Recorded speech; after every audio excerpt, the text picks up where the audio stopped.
সাবধানে থাকি ও মুমিন ঈমান রাখা দায়। সাবধানে থাকি ও মুমিন ঈমান রাখা দায়। কিয়ামতের আলামত ভাবে বোঝা যায়। সাবধানে থাকি ও মুমিন ঈমান রাখা দায়। সাবধানে থাকি ও মুমিন ঈমান রাখা দায়। কি বলবো রে ভাই বাংলার বাণী, বসে বসে চিন্তা করি। কি বলবো রে ভাই বাংলার বাণী, বসে বসে চিন্তা করি। টাকার লাগি মানুষ মারে এ সোনারি বাংলায়। টাকার জন্য মানুষ মারে এ সোনারি বাংলায়। সাবধানে থাকি ও মুমিন ঈমান রাখা দায়। সাবধানে থাকি ও মুমিন ঈমান রাখা দায়। বিশ্ব জরিপ দুর্নীতিতে ভারত হলো 1 নম্বরে। বিশ্ব জরিপ দুর্নীতিতে মোদের দেশ হলো 1 নম্বরে। কলেজে ধর্ষণের সেঞ্চুরি আবার ভার্সিটিতে হয়। এমন দেশটি বর্তমানে খুঁজে পাওয়া যায়। সাবধানে থাকি ও মুমিন ঈমান রাখা দায়। সাবধানে থাকি ও মুমিন ঈমান রাখা দায়। কিয়ামতের আলামত ভাবে বোঝা যায়। সাবধানে থাকি ও মুমিন ঈমান রাখা দায়। সাবধানে থাকি ও মুমিন ঈমান রাখা দায়। কিয়ামতের আলামত ভাবে বোঝা যায়। সাবধানে থাকি ও মুমিন ঈমান রাখা দায়। আর যদি আলেম বানাবা ওই ছেলেকে ভালো নজরে দেখে না।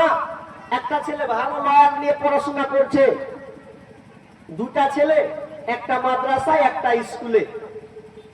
2টা তো ছেলে, একটা মাদ্রাসা একটা স্কুলে। যে স্কুলওয়ালা ও বাপকে বলছে, আব্বা আমাকে 100 টাকা লাগবে। ও বাটা 100 লাগবে, নাও। 100 দিয়ে দিল।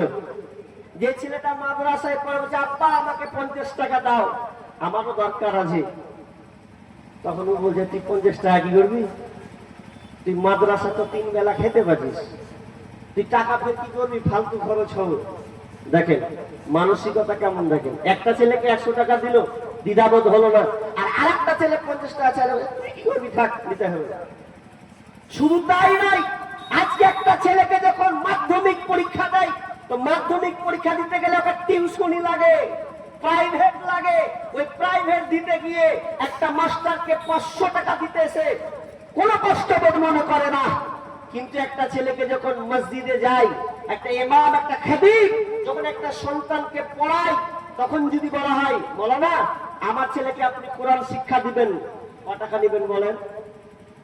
যদি ইয়ার কি করে যদি কোনো মাওলানা কোনো খতিব বলে 500 টাকা দিন, 500 টাকা এ তো মেলে হয়ে যে 500 টাকা, 200 টাকা নেবেন। আপনার এদিকে চলে না, কিন্তু আমাদের দিকে ঠাট্টা করে, আপনি 500 টাকা কি করবেন?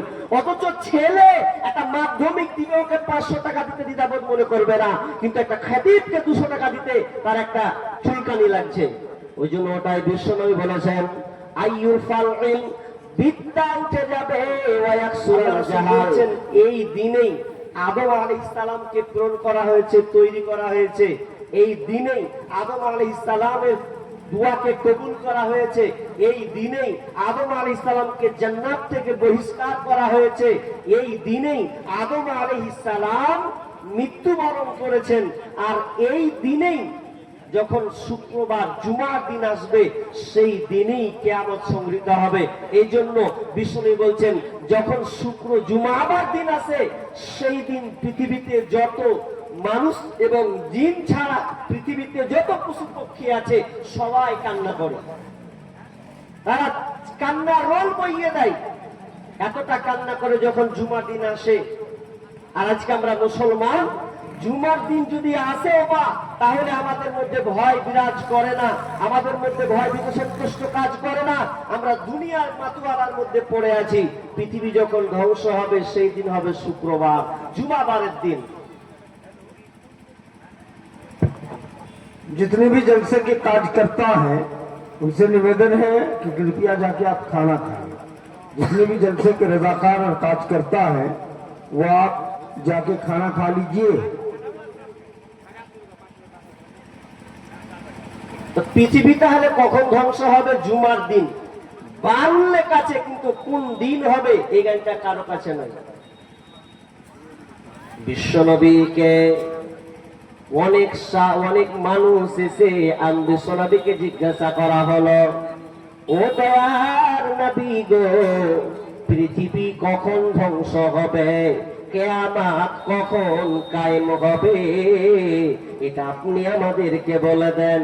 আল্লাহ সুবহানাহু ওয়া তাআলা নবীকে সম্বোধন করে বললেন, হে নবী, যারা আপনাকে কিয়ামত সম্পর্কে জিজ্ঞাসিত করে, বিসমিল্লাহির রহমানির রহিম, ইয়াসালুকান নাসু আনিস সাআ, হে নবী, আপনাকে কিয়ামত সম্পর্কে প্রশ্ন করে, আপনি তাদেরকে পাল্টা জবাব দিন, উল ইন্নামা ইলমুহা ইনদাল্লাহ, এই জ্ঞান কেবলমাত্র আল্লাহর কাছে আছে, আল্লাহ ছাড়া কেউ বলতে পারবে না পৃথিবী কখন সংগঠিত হবে, পৃথিবী কখন ধ্বংস হবে, কিয়ামত কখন কায়েম হবে, এই জ্ঞান কেবল আল্লাহর কাছে আছে। তবে নবী, আপনি কি জানেন কিয়ামত আর কত দূরে? ইনকুল ইন্নামা ইলমুহা ইনদাল্লাহ ওয়া মা ইউদরিকা লাআল্লাস সাআতা তাকুনু করিবা।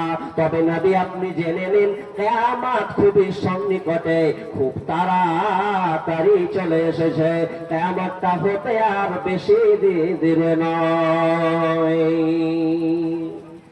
কিয়ামত খুবই তাড়াতাড়ি নিকটে আসবে। বিশ্বনবীকে আল্লাহ তাআলা যখন দুনিয়াতে পাঠালেন, বিশ্বনবী বলছেন, বুইস্তু ফি নাসামিস সাআ, কিয়ামতের প্রথম বাতাসেই আমাকে প্রেরণ করা হয়েছে। অন্য হাদিসে আছে আল্লাহ রাসূল বলেন, বুইস্তু আনা ওয়াস সাআতু কাহাতাইন ওয়া গাম্মা সাব্বাবাতা ওয়াল উসতা, বিষ্ণু বললেন, আমি আর কিয়ামত এভাবে প্রেরণ হয়েছি। অগম্মা অসাব্বাবাতা ওয়াল উসতা, তিনি দুইটা আঙুল মানুষকে, সাহাবীদেরকে উল্লেখ করলেন, দুইটা আঙুল তুললেন, একটা হচ্ছে মধ্যমা আর একটা হচ্ছে তর্জনী। এই মধ্যমা এবং তর্জনী আঙুলকে একটি করে দেখালেন, আমি আর কিয়ামত এইভাবে দুনিয়াতে এসেছি। তার মানে মুফাসসিরগণ বলছেন, দুইটা ব্যাখ্যা করছেন যে একটা আঙুল আরেকটা আঙুলের পাশাপাশি আছে, কিংবা মধ্যমা আঙুল এইটুকুখানটা বাকি আছে, এইটুকুখান বাকি আছে, আর এই কম বেশি, একটুখানি কম বেশি, কিয়ামতটা এইভাবে সন্নিকটে লেগে আছে।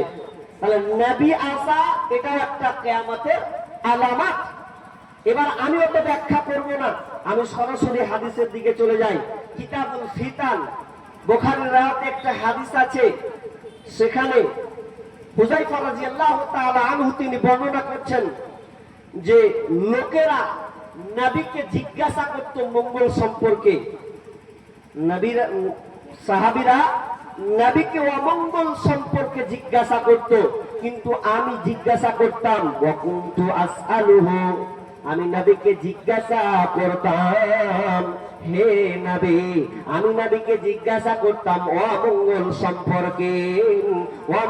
সম্পর্কে জিজ্ঞাসা করতাম। আমি বিশ্ব নবীকে আইয়ুদরিকানি কেন জিজ্ঞেস করতাম? যাতে করে আমি ওই অনিষ্ট থেকে বেঁচে যাই, যাতে আমি অমঙ্গলে না পড়ে যাই। বিশ্ব নবীর কাছে জানতে চাইলেন জামানার ব্যাপারে, শেষ জামানাটা কেমন হবে। কিয়ামতের তিনি একটু মেসেজ তিনি বিশ্ব নবীর কাছ থেকে দিচ্ছেন। হুযায়ফা রাদিয়াল্লাহু তাআলা তিনি বর্ণনা করছেন, فقلت يا رسول الله إن كنا في جاهلية وشر وضياء নবী গো, আমরা ছিলাম অন্ধকারের যুগে, আয়াম জাহিলিয়াতের যুগে, আমরা ছিলাম অন্ধকারাচ্ছন্ন যুগে। আপনাকে পেয়ে আমরা সন্তুষ্ট হয়ে গেছি, আপনাকে ইসলামকে পেয়ে আমরা ধন্য হয়ে গেছি। কিন্তু নবী গো, আপনি আমাদেরকে বলে দেন, আপনি আমাদেরকে বলুন, আমরা যে এই আপনাকে পেয়ে সন্তুষ্ট হয়ে গেছি, ভালো একটা জামানা পেয়েছি, আচ্ছা বলেন তো এরপরে কি কোনো খারাপ জামানা আসবে কিনা? এরপরে কি খারাপ জামানা আসবে কিনা? ফাহাল বাদাহাল খায়র আনিশ শাররি, ভালো যুগের পরে কি কোনো খারাপ যুগ আসবে, কোনো মন্দ যুগ আসবে? বিষ্ণু বলছেন ক্বালা নাআম, হ্যাঁ খারাপ যুগ একটা আসবে। আবার আমি জিজ্ঞাসা করলাম, ইয়া রাসূলুল্লাহ, এই খারাপ যুগের পরে কি আর কোনো ভালো যুগ আসবে? এরপরে কি ভালো যুগ আসবে? বিষ্ণু বললেন, হ্যাঁ ভালো যুগ আসবে, তবে শুনে নাও, ফিহি দেখানোন, যুগটা হবে ধোঁয়াতে যুক্ত ভালো, ঘোলাটে যুক্ত ভালো, অস্পষ্ট যুগ একটা ভালো হবে। ওই যুগটা ধোঁয়াতে যুক্ত ভালো, ধোঁয়াতে হবে, ঘোলাটে হবে। সাহাবী বুঝতে পারলেন না, ইয়া রাসূলুল্লাহ যুগটা ধোঁয়াতে কেমন, ঘোলাটে কেমন, অস্পষ্ট কেমন, এটা কি আপনি আমাদেরকে ক্লিয়ার করবেন? বিষ্ণু বললেন যে শেষ জামানায় এমন একটা যুগ আসবে, যে ওই জামানায় মানুষ আমার সুন্নাতকে বাদ দিয়ে লোকের সুন্নাতকে আঁকড়ে ধরবে, আমার আদর্শকে বাদ দিয়ে মানুষেরা অন্যের মতাদর্শকে তারা গ্রহণ করে নেবে, মেনে নেবে। এটা একটা এমন একটা যুগ আসবে। হাদিসটা লম্বা আছে, আমি সংকীর্ণ করেছি, তার মানে বুঝতে পারলাম এমন একটা যুগ আসবে, এমন একটা সময় আসবে, যেই যুগটাতে আল্লাহ রাসূলের আদর্শকে মানবে না, অন্যের আদর্শকে লালন পালন করবে। আজকে বর্তমানে দেখা যায় বিশ্ব নবীর সুন্নাহকে আমরা আঁকড়ে মজবুত করে ধরে না। দেখেন তো বর্তমানে যে বিয়ে শাদী গুলো হয়, এই বিয়ে শাদী গুলোতে কোরআন সুন্নাহ মোতাবেক হয় কিনা এটা কিন্তু আমরা দেখতে পাই না। আপনাদের দেশে কেমন আছে জানি না, বিয়ে দিতে গিয়ে একটা ছেলে কিংবা মেয়ের বিয়ে দিতে গেলে এমন নিয়ম কানুন আমরা তৈরি করেছি, যে নিয়ম কানুনের মধ্যে কোরআন বলেছে না, রাসূল আমাদেরকে নির্দেশ দিয়েছেন। এই জন্য বিশ্বনবী বলেছেন এমন একটা জামানা আসবে রে, আমার সুন্নাত দ্বারা বাদ দিয়ে বেজাতির অনুসরণ তারা করবে, আর আমার নাম দিয়ে তারা চালিয়ে দেবে। রাসূলের আদর্শ মানবে না, এসে জামানার যুগ। আজ পৃথিবী ধ্বংস হওয়ার আগে এই জামানাগুলো আজকে আমরা বর্তমানে পাচ্ছি কি পাচ্ছি না? পাচ্ছি। ছেলের বিয়ে দিচ্ছেন, মেয়ের বিয়ে দিচ্ছেন, এত কঠিন, এত কড়া, আর এত মজা যে কোরআন সুন্নাহ সব কিছু বাদ দিয়ে দিচ্ছি। বলেন আজকে আমরা ছেলে মেয়েদের বিবাহগুলো কেমন দিচ্ছি? কোরআন সুন্নাহ অনুযায়ী দিচ্ছি। একটা পরিবার কোরআন সুন্নাহ মোতাবেক চলে? জি না, চলে না। এবার চলেন মূল হাদিসের দিকে। কিয়ামত অতদিন পর্যন্ত হবে না যতদিন পর্যন্ত এই আলামতগুলো বহিঃপ্রকাশ না হবে। যখন তোমরা এই আলামতগুলো দেখবে তখন তোমরা জেনে নাও কিয়ামত খুবই সন্নিকটে। আনাস রাদিয়াল্লাহু তাআলা আনহু তিনি বর্ণনা করেছেন, বিশ্বনবীর কাছ থেকে শুনেছেন, ইন্না মিন আশরাতিস সাআ, ইন্না মিন আশরাতিস সাআ, কিয়ামতের আলামত নিদর্শনগুলোর মধ্যে এটা একটা আলামত। ইন্না মিন আশরাতিস সাআ আইয়ুরফাল ইলম, বিদ্যা উঠে যাবে। কিয়ামতের আলামত কিয়ামত পৃথিবী ধ্বংস হওয়ার আগে এই জিনিসগুলো আগে ঘটবে। ভালো করে ধ্যান দিয়ে শুনবেন। ইন্না মিন আশরাতিস সাআ, এক নাম্বার ইলম উঠে যাবে, বিদ্যা উঠে যাবে। তাহলে আজকে বর্তমানে বলেন বিদ্যা উঠে যাবে, বিশ্বনবী বলেছেন। তাহলে আজকে তো আমরা দেখছি শিক্ষার প্রচার হার প্রসার বাড়ছে, প্রচার তো বাড়ছে শিক্ষা, কিন্তু ওই শিক্ষার কথাকে কিন্তু বলা হয়নি। লম্বা একটা হাদিসে আছে ওয়াতুল্লিমা লিগাইরি দিন, ওয়াতুল্লিমা লিগাইরি দিন। মানুষ বেদিনী শিক্ষা প্রসার ঘটাবে, দ্বীনি শিক্ষা প্রসারকে বিলুপ্ত করে দেবে। দিনকে বাদী রেখে বেদিনী শিক্ষা প্রসার বাড়বে। এটাই বিশ্বনবী ভবিষ্যৎবাণী করে গেছেন। ইলম উঠে যাওয়া মানে কোরআন সুন্নাহ মোতাবেক আমল করা, কোরআন সুন্নাহকে চর্চা করা, এটা আস্তে আস্তে কমে যাবে। দেখেন তো বর্তমানে এটাই দেখা যায়, বিদ্যা উঠে গেছে, ওয়ায়াকসুরাল জাহাল, মূর্খতা বৃদ্ধি পাবে। মূর্খতা এমন ভাবে বৃদ্ধি পাবে কোথাও যেন ভালো লোক থাকবে না, ইনসাফ কিছু যেন পাওয়া যাবে না। একটু বলেই ফেলি, আল্লাহ রাসূল প্রথমে বললেন কি, আইয়ুফাল ইলম, বিদ্যা উঠিয়ে নেওয়া হবে। আজ বিদ্যা কোন ডুবে, আমরা তো নামাজ সবই তো দেখতে পাচ্ছি চলছে, কিন্তু আপনি গবেষণামূলক আপনি একটু ক্যালকুলেশন করে দেখেন, আজকে মানুষ দ্বীনি শিক্ষার পেছনে বেশি খরচা করছে না দুনিয়াবি শিক্ষার পেছনে খরচা করছে?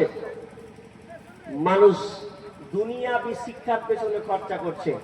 আপনাদের দিকে নাও থাকতে পারে, হয়তো আপনারা ভালো বেঁচে আছেন, কিন্তু মুর্শিদাবাদ সবচাইতে মাদ্রাসা থাকতে গেলেও ইউনিভার্সিটি, কলেজ এবং বড় বড় একাডেমি গুলো, মিশন গুলো আজকে তৈরি হচ্ছে প্রকৃত মানুষ করার জন্য নয়, শিক্ষা।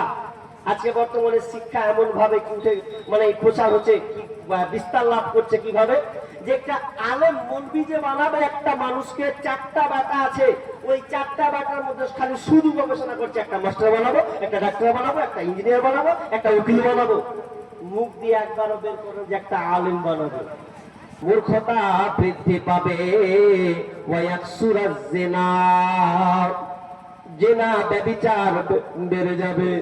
বিষ্ণু বলেছেন কিয়ামতের আলামত, কিয়ামতের আলামত তোমরা এগুলো দেখতে পাবে, জিনা ব্যভিচার বেড়ে যাবে। জিনা এমন করে বাড়বে, সব জায়গায় জিনা, জিনা আর জিনা। বিষ্ণু বলছেন তাহারা জুনা তাহার জল হিমারে, গাধা যেমন গাভীর সাথে মিলে লজ্জা বুঝে না। মানুষ তখন একটা কুকুরের সাথে যেমন লজ্জা বুঝে না, একটা ষাঁড় গাভীর সঙ্গে জেনা করে লজ্জা বুঝে না, ঠিক তেমনি ভাবে মানুষ খোলা মাঠে জেনা করবে, কেউ কাউকে কিছু বলবে না। এই জন্য দেখবেন জায়গায় জায়গায়, রোডে, মার্কেটে, রাস্তায় ঘাটে একটা ছেলে মেয়েকে একসাথে আড্ডা পিটতে দেখা যায়। যত স্টেশন আছে আপনি স্টেশন গুলোকে নজর দিবেন, একটা ছেলে আর একটা মেয়ে বসে গল্প করছে, এটা হলো প্রকাশ্য জেনা, কিন্তু কেউ কিছু করার থাকবে না। বিশ্বনবী বলছেন ওয়াকসুরাজ জিনা, যখন তোমরা দেখবে জেনা ব্যভিচার বেড়ে গেছে, তখন তোমরা জেনে নাও কিয়ামত সন্নিকটে। আজকে জেনাগুলো হচ্ছে না, আমরা দেখতে পাচ্ছি না? স্কুলগুলো জেনার কারখানা হয়ে গেছে। স্কুল, কলেজ, ইউনিভার্সিটি এগুলো জেনা না হলে ওগুলো ছাত্র ছাত্রী নয়। আজকে বর্তমানে এই ছেলে মেয়েরা শর্ট ওয়ার্ড ইউজ করছে। এটা কে? এটা তো গার্লফ্রেন্ড। এটা কে? মেয়ে বলছে আমার বয়ফ্রেন্ড। এখন নাম দিয়েছেন জিএফ, বিএফ। জিএফ মানে গার্লফ্রেন্ড, বিএফ মানে বয়ফ্রেন্ড। এক অপরকে সম্পর্ক হয়ে গেছে। ও বলছে ওটা গার্লফ্রেন্ড, বলছে না ওটা আমার গার্লফ্রেন্ড। তুই কেন মাথা উঠতাছিস? বেশি বয়স নয়, 13, 14, 15 বছরের মেয়েরা জেনায় জর্জরিত হচ্ছে, কিন্তু আমরা কেউ কিছু বলছি না। আজকে জেনার কারখানা বিস্তার লাভ করবে। 2018 সালে আপনারা নজর দিয়েছেন কিনা জানি না, সুপ্রিম কোর্ট থেকে রায় দেওয়া হয়েছিল ভারতবর্ষে। 2018 সালে একটা জিনিস প্রচার হলো কি, যে একটা জেনা প্রকাশ্যে জেনা করা যাবে কোনো অসুবিধা নেই। কেমন একটা মেয়ে একটা বউ যদি আপনার স্ত্রী অন্য ছেলের হাত ধরে চলে যায় আর বিয়ে যদি বসে যায় তো বসতে পারবে, কোনো অসুবিধা নেই, আপনি কিছু করতে পারবেন না। প্রকাশ্যে জেনা হবে। আজকে এই জেনাগুলো ঘরে ঘরে, মাঠে ঘাটে, স্টেশনে, সর্ব জায়গায় এই জেনাগুলো আমরা দেখতে পাচ্ছি। আর ছেলে মেয়েদের কথা তো বাড়িয়ে দিলাম, ওদের জেনা ব্যভিচার না হলে তো ওদের দিন পার হয় না। জি, কথাগুলো ভুল বললে বুঝবেন। আজকে প্রেম লিলি এমন ভাবে চলছে, কলেজে গিয়ে আমি আর কলেজ যাই না। কলেজ প্রথম লগ্নে যখন ভর্তি হতে যাই, আমি ভর্তি হয়নি, আমি ফিরে চলে এসেছি। কলেজ ঢুকে আপনি যে কোনো কলেজ যাবেন, কলেজ ঢুকে দেখবেন একটা ছেলে আর মেয়ে জোড়া জোড়া বসে আছে। শিক্ষক দেখতে পাচ্ছে, শিক্ষকের বলার কিছু নেই, শিক্ষক কিছুই বলছে না। কলেজেতে যাইব তারা লিখা পড়ার নামে, লিখা পড়া ছেড়ে তারা প্রেমের আলাপ করে, ওরা প্রেমের আলাপ করে। কলেজেতে যাইব তারা লিখা পড়ার নামে, লিখা পড়া ছেড়ে তারা প্রেমের আলাপ করে। গজব দুনিয়াতে ভাই আসতে দেরি তো আর নাই, কি বলবো রে ভাইয়া তাদের দেখায় কি বদখার, মেয়েদের সমান অধিকার। মোবাইলে কথা বলে প্রেমিকেরই সাথে, ঘন্টার পর ঘন্টা চলে যায়, খবর রাখে না যে। মোবাইলে কথা বলে প্রেমিকেরই সাথে, ঘন্টার পর ঘন্টা চলে যায়, খবর রাখে না যে।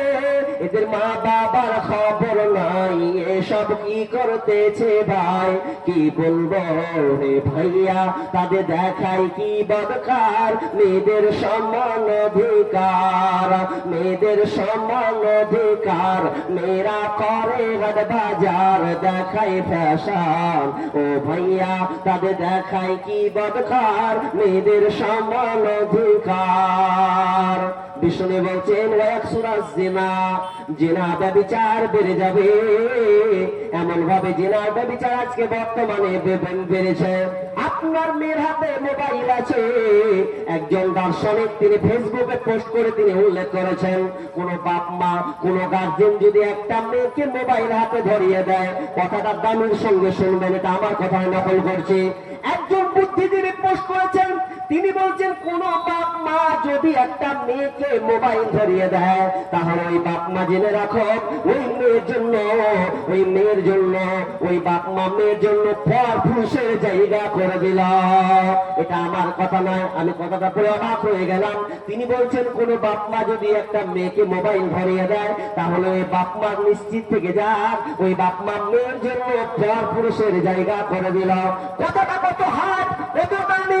আপনি আপনার মেয়েকে স্কুল যাই, কলেজ যাই, তারা একটা মোবাইল দিয়েছেন, এখন পর্যন্ত সে বিবাহ শাদী করেন নাই, অথচ ওই মোবাইল দিয়ে ফেসবুক চালাবে, ইউটিউব চালাবে, টুইটার চালাবে, হোয়াটসঅ্যাপ চালাবে, মেসেঞ্জার চালাবে, বিভিন্ন অ্যাপসে গ্রহণ করে নেবে। ওই সমস্ত অ্যাপস গুলোতে পর পুরুষের ছবি আসবে আসবে, ভিডিও আসবে আসবে আসবে, আপনার ঠেকা কোনো পড়বে না।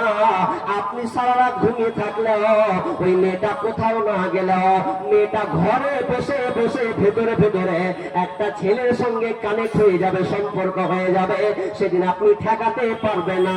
এর নাম বলা হয় ফেসবুক। ফেসবুকটা ওকে বলা হয়, এই ফেসবুকটা এমন একটা জিনিস হয়ে গেছে, একটা অচেনা ছেলের সঙ্গে অচেনা মেয়ের সঙ্গে সাক্ষাৎ হয়ে যায়, ঘরে বসে বসে সম্পর্ক তৈরি হয়ে যায়। এটা হচ্ছে একটা জেনার কারখানা তৈরি হয়ে গেছে। বিষ্ণু বলছেন বিভিন্ন দিক থেকে জেনাকে 6 লাখ করে দেওয়া হবে, ওই 100 জেনা, জেনা ব্যভিচার বাড়বে। তারপর বিষ্ণু বলছেন 100 সুরবুল খামর, মদ পান করবে, নেশাদার দ্রব্য মানুষ পান করবে, এটাকে মানুষ খেয়ালি মামুলি মনে করবে, কিছুই মনে করবে না। আজকে দেখেন মদ এমন ভাবে বিস্তার লাভ করেছে, এমন ভাবে বেড়েছে। আমাদের বাড়ির পাশে একটা কাউন্টার আছে, মদের কাউন্টার। আমরা প্রতিবাদ করলাম, কোনো লাভ হলো না। কাউন্টার লম্বা লম্বা লাইন দেওয়া আছে, লম্বা লম্বা লাইন। আমি বললাম, আমার বন্ধু আমাকে বলছে, হ্যাঁ তোকে ফার্মেসিতে এত ভিড় কেন? বলছে এটা ফার্মেসি লাই, এটা মদের কাউন্টার লেগে আছে।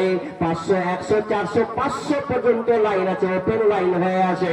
আমি নির্ণয় করে দাঁড়িয়ে দেখলাম এই 500 লোকের মধ্যে 490 জন, 450 জন সব কটাই মুসলমান।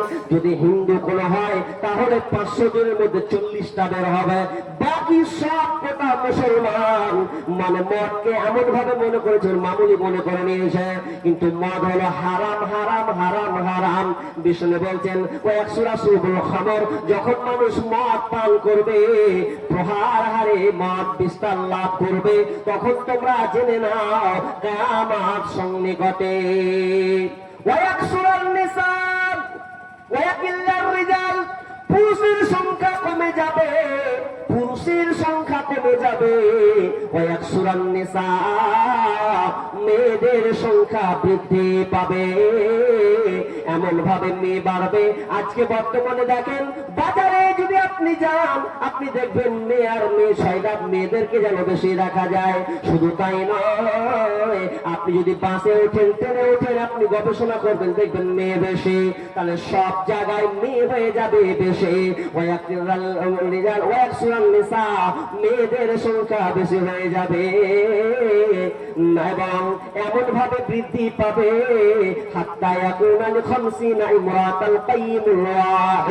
একটা পুরুষের অধীনে 50 জন নারী পর্যন্ত থাকবে।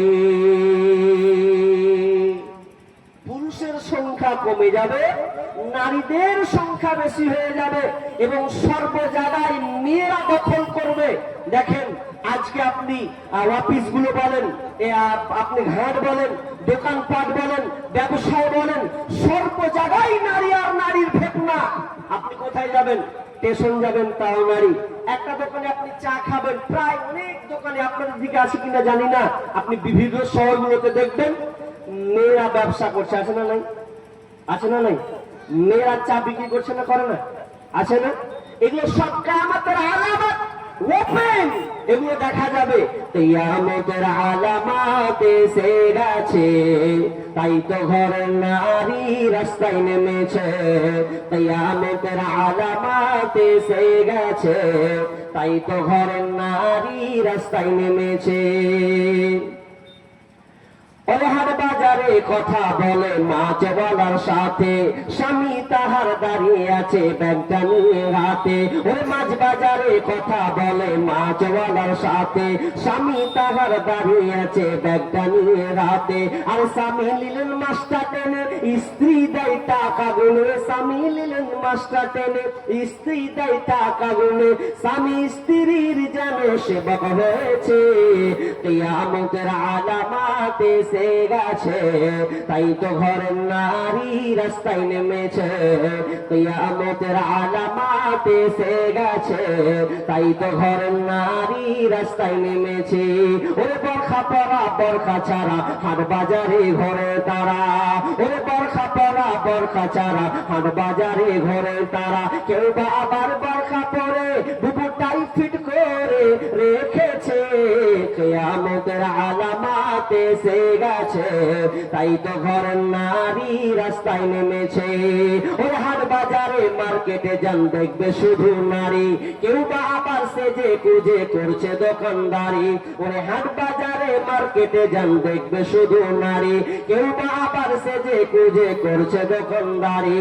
আর সব কিছুতেই আছে নারী, কেউ বা চালায় হোন্ডা গাড়ি। সব কিছুতেই আছে নারী, কেউ বা চালায় হোন্ডা গাড়ি। কেউ বা আবার অফিস আদালতে চাকরি করতেছে। কিয়ামতের আলামত এসে গেছে, তাই তো ঘরের নারী রাস্তায় নেমেছে।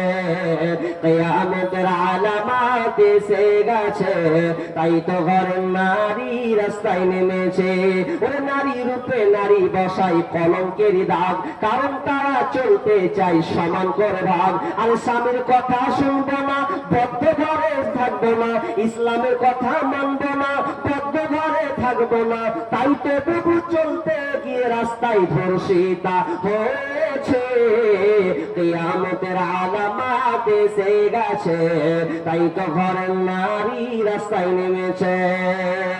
মেয়েরা এমন ভাবে জোর স্লোগান লাগাবে, মেয়েরা পুরুষের মতন হয়ে যাবে, পুরুষের মতন নেচায় তারা ব্যবহার করবে। বিশ্বনবী বলেছেন, আমি ওই দুইটা জিনিস এখনো কিন্তু দেখি নাই। সিনফানি মিন আহলিন নার লাম আরাহুমা কওমুন মা'হুম সিয়াতুন কাযনাবিল বাকার ইয়াজরিবুনা বিহান নাস। এটা একটা গেল। দ্বিতীয় আর শ্রেণীর লোক আমি দেখি নাই, নিসাউন কাসিয়াতুন আরিয়াতুন মুমিলাতুন মাইলাতুন রুসুহুন্না কাসনিবাতিল বুখতিল মাইলা লা ইয়াদখুলনাল জান্নাতা ওয়া লা ইয়াজিদনা রিহাহা ওয়া ইন্না রিহাহা লা ইউজাদু মিন মাসিরাতি কাযা ওয়া কাযা।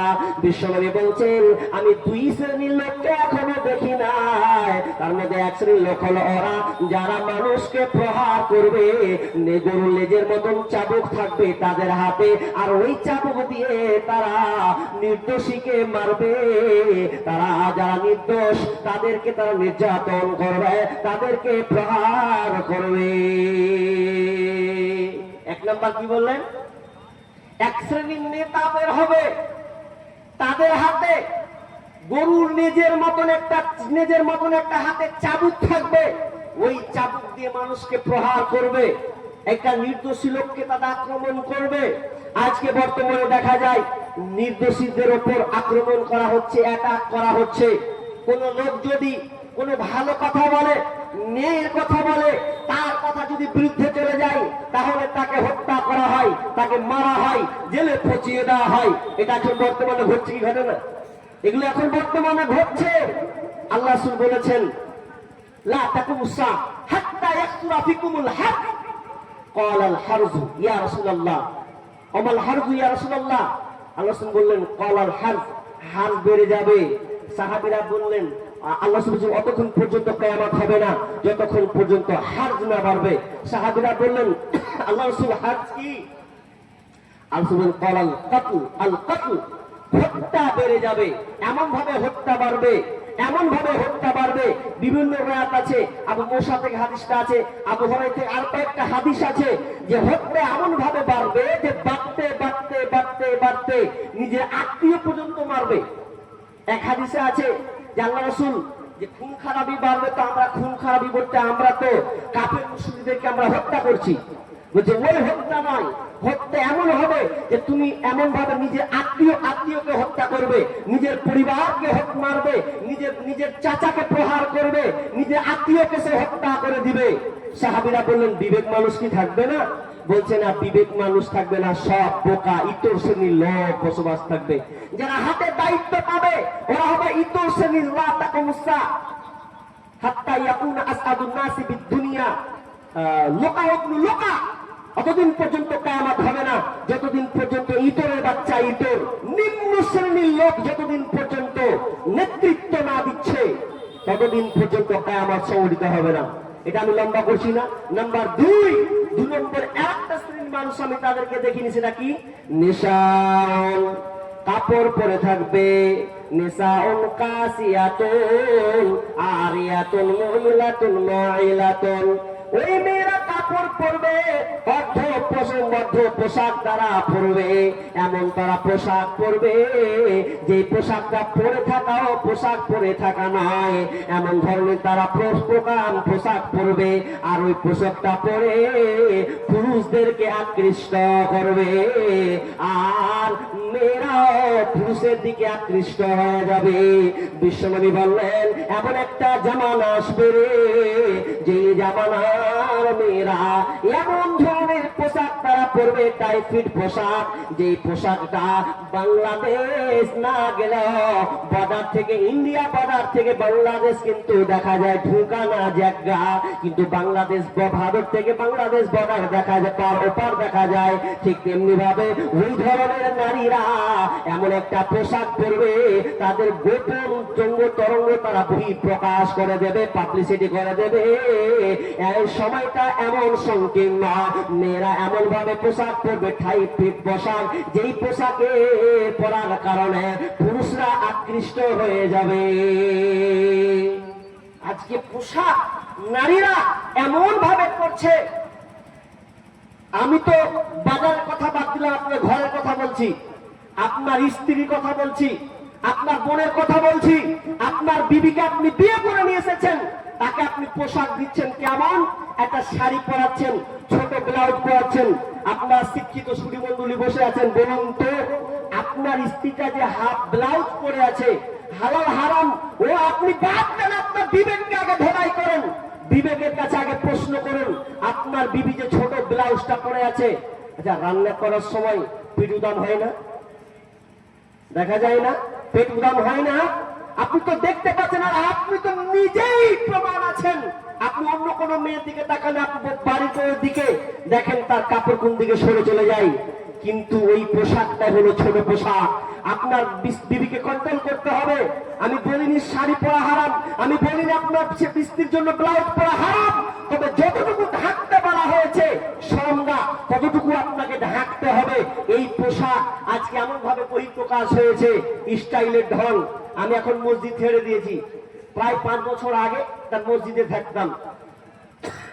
তো একটা মেয়েকে দেখছি ও রাস্তা থেকে হাঁটছে, পোশাকটা লেহেঙ্গা পোশাক বলছে। লেহেঙ্গা, লেহেঙ্গা পোশাক বুঝেন আপনারা? লেহেঙ্গা, লেহেঙ্গা পোশাক কাকে বলে? লেহেঙ্গা পোশাক হলো ও যখন হাঁটবে, তো হাঁটার সময় এই 2 ঘন্টার এই বাহু 2 ঘন্টা 2 হাতে ধরবে, ধরলা, আর এদিকটা টাইট থাকবে, উপরটা টাইট থাকবে, মাথায় কোনো কাপড় থাকবে না। ওই লেহেঙ্গা পোশাক ওইভাবেই বানানো আছে, পাতলা একটা দেওয়া আছে।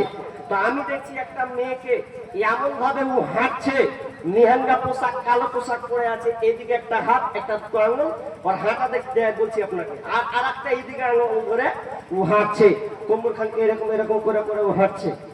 আর সামনে দাম কিছু তোর পিছন দিয়ে ভ্যাক করা লাভ দিতে পারে, ওই ভালো হয়। এমন ভাবে ঢং ঢং এমন করে ও হাঁটছে, মনে হচ্ছে ও শেরে খোদাই, মানে শেরে বাঘ হয়ে গেছে। আর আকৃষ্ট এমন ভাবে করা আছে পোশাকটার প্রতি, ছোট ছোট কাঁচ বসা আছে, কাঁচ, কাঁচগুলোতে ঝিলিক মিলিক করছে। এরকম অনেক ওড়না আছে না নাই?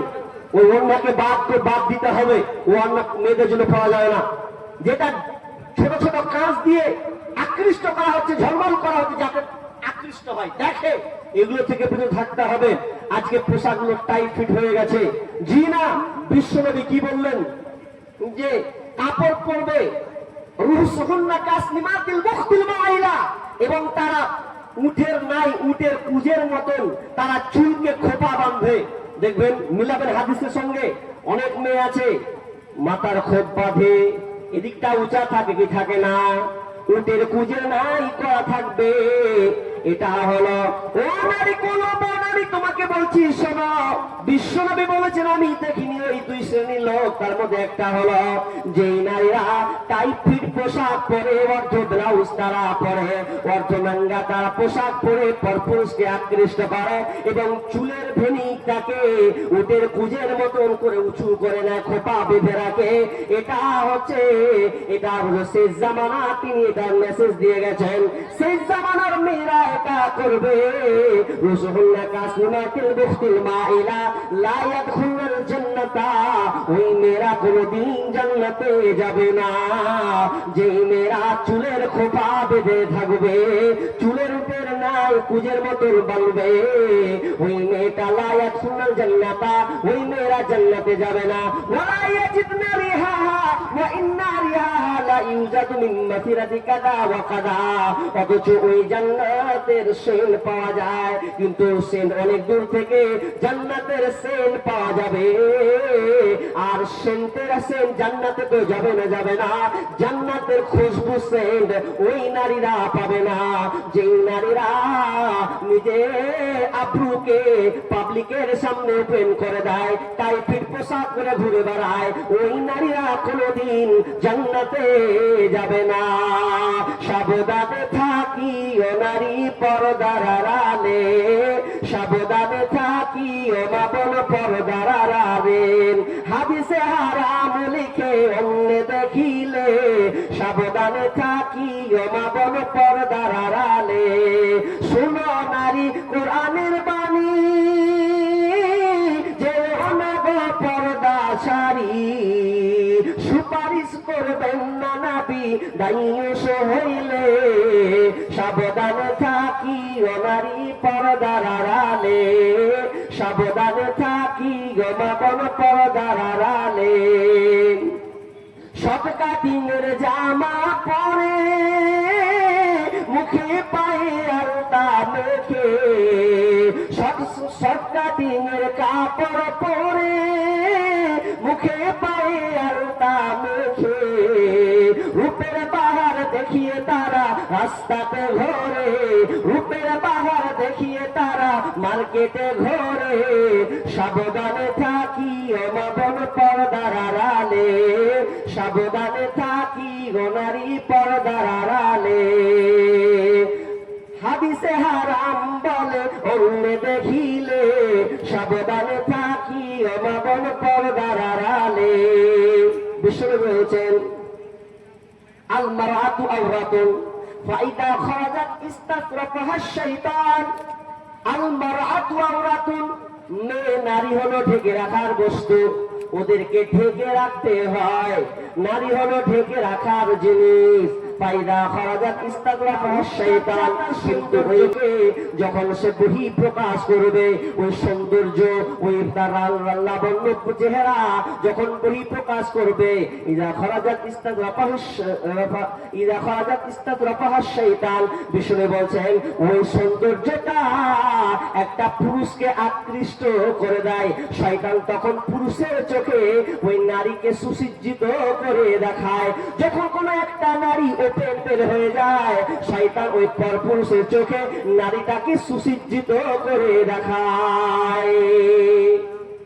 বিবি যতই ভালো হোক, যতই নায়িকা 1 নম্বরে লিস্টে থাকুক, একটা পর নারীকে যখন সে দেখে, শয়তান ওর চোখে এমন ভাবে আকৃষ্ট করে দেয়, দেখ ওই নারীটা কেমন, দেখ ওই নারীটার মধ্যে কেমন কি আছে। এটা শয়তান লাবণ্য ঢুকিয়ে দেয়। আপনি ঘরে বিবি পেয়েছেন, সুন্দরী বিবি, এরপর শয়তান আপনার চোখে অন্য নারীকে সুসজ্জিত করে দেখাবে, একবার সুন্দর লাবণ্য করে দেখাবে। বিধায় আমি বলতে চাচ্ছি, এই কিয়ামতের আলামত। আর একটা হাদিস আপনাকে বলি, 1 ঘন্টা সময় বলি, 10 মিনিট আর বাকি আছে, আর 10 মিনিট বাকি আছে। ঠান্ডার মৌসুম। পরে আমার আরেকজন ভাই আছেন উর্দু মুকাররির, উর্দুতে বয়ান করবেন উনি। তো আপনারা চলে যাবেন না, 10 মিনিট আমার কাছে আর সময় আছে। আমি ছোট্ট কয়েকটা হাদিস, আমার বিষয় এভাবে থাকে না, লম্বা একটা হাদিস দিয়ে আমার 2 ঘন্টা আলোচনা ছিল। তা আমি সময় দেখলাম সংকীর্ণ, বিধায় সংকীর্ণ করে আমরা দেখালাম। ভাইয়া, বিশ্বনবী বলেছেন ইদা ওয়ালাদাতিল আমাতু রাব্বাহা, যখন তোমরা দেখবে দাসী মনিবের ঘরে জন্ম নিবে। কারি আব্দুল খালেক অসুস্থ আছে। কত দিয়েছে? 50,000 আর এখানে নগদ 500 টাকা, আর বাকি উনি দিয়ে দিবেন, তাই তো নাকি? আচ্ছা, তিনি আব্দুল কাদির নাকি আব্দুল খালেক, কারি আব্দুল খালেক, তিনি ভাই অসুস্থ আছেন, দোয়া চেয়েছেন। তিনি 50,000 টাকা দান করবেন। আল্লাহুম্মা আনতাস সালাম ওয়া মিনকাস সালাম তাবারাকতা ইয়া জাল জালালি ওয়াল ইকরাম। রব্বুল আলামিন, আল্লাহ তিনি দান করেছেন, রব্বুল আলামিন এই দানকে আল্লাহ তুমি কবুল করে নাও। আল্লাহ কানে শুনলাম তিনি অসুস্থ আছে, বেমার আছে। আল্লাহ তুমি বড় ডাক্তার, বড় সার্জনের সার্জন। আল্লাহ তোমার হুকুম ছাড়া কোন রোগ ভালো হবে না। ডাক্তার তো শুধু চিকিৎসা মাত্র করে, তোমার ফয়সালা না হওয়া পর্যন্ত কেউ এদিক ওদিক হতে পারবে না। আল্লাহ তুমি ভাইকে আল্লাহ সুস্থ দান করে দাও। আজিবিল বাস রব্বানা সসকিয়াউতা সাফি লা সিফা ইল্লা সিফাউকা সিফান লা ইউগাদিরু সাকামা। আল্লাহ তুমি তাকে ধৈর্য রাখার তৌফিক দাও। আল্লাহ তার পরিবারকে আল্লাহ তুমি ধৈর্য রাখার তৌফিক দাও। আল্লাহ তুমি তার পরিবারকে সুখে শান্তিতে রাখিও, বালা মুসিবত দূর করে দাও। রব্বানা তাকাব্বাল মিন্না ইন্নাকা আনতাস সামিউল আলিম। আমিন সুম্মা আমিন। মাশাআল্লাহ। ভাই আছেন, আমি আর 5 মিনিট 10 মিনিট এখানে আলোচনা করতে পেলাম না। পরে আরো কোনো এলাকায় আসলে ইনশাআল্লাহ মানে খুব আলোচনা শুনতে পাবেন। আসল কথা হলো, যদি প্রধান মুকাররির যে প্রধান বক্তা বা যার আকর্ষণ সে যদি আগে দিয়ে পালিয়ে যায় তো হালাত এরকমই হবে, পালাবে, এটা স্বাভাবিক। কারণ আকর্ষণ একটা ছিল তার উপরে, জি। আবার অনেক অনেক জায়গায় যাই, এক একটা বক্তার উপরে এক একটা আকর্ষণ থাকে। আর আবহাওয়াটাও আজকের দিনটা খুব ভালো নাই, হঠাৎ করে পরিবর্তন হয়ে গেল, বিধায় পরিস্থিতির অনুকূলে থেকে বিভিন্ন প্রেক্ষাপট আসতেই পারে। তো আপনারা আল্লাহর হস্তে দান দিয়ে যান। আমি 5 থেকে 7 মিনিট আছি, কারো মা নাই, কারো বাবা নাই, ভাইয়ের জন্য, ছেলের জন্য, পরিবারের জন্য, বিবির জন্য কিছু আল্লাহর হস্তে দিবেন। আমি একটা মুসাফির মানুষ, বিদায় দূর মুর্শিদাবাদ থেকে আমি আপনাদের সামনে এসেছি, আমি আপনাদের কাছে কিছু নিব। মুসাফির হিসেবে দোয়া রাখার দাবি, দোয়া আল্লাহর কাছে করব। বিদায় আসুন, বলুন যে ইনশাআল্লাহ আমিও কিছু আল্লাহর রাস্তায় দান করব। জি, আল্লাহর হস্তে বলেন। কেউ আছেন 5,000, 10,000, 2,000 দেনেওয়ালা আছেন কেউ? বলুন আল্লাহর হস্তে। 1,000 দেনেওয়ালা, 2,000 দেনেওয়ালা অনেক দান দিয়েছেন, আমি 5টা লোকের কাছে নিব। বলুন ভাই, না এরকম 5,000, 10,000 আপনাদের কমিটির মধ্যে কি দান দিয়ে দিয়েছে? সব হয়ে গেছে? হয়েছে না বাকি আছে? কিছু কিছু বাকি আছে। ভাই যারা কমিটির মধ্যে আছেন, মসজিদের জলসা দেখেন, মসজিদ আল্লাহর ঘর, এই আল্লাহর ঘর আমাদেরকে আবাদ করতে হবে। যদি আপনি ঘর আবাদ করেন,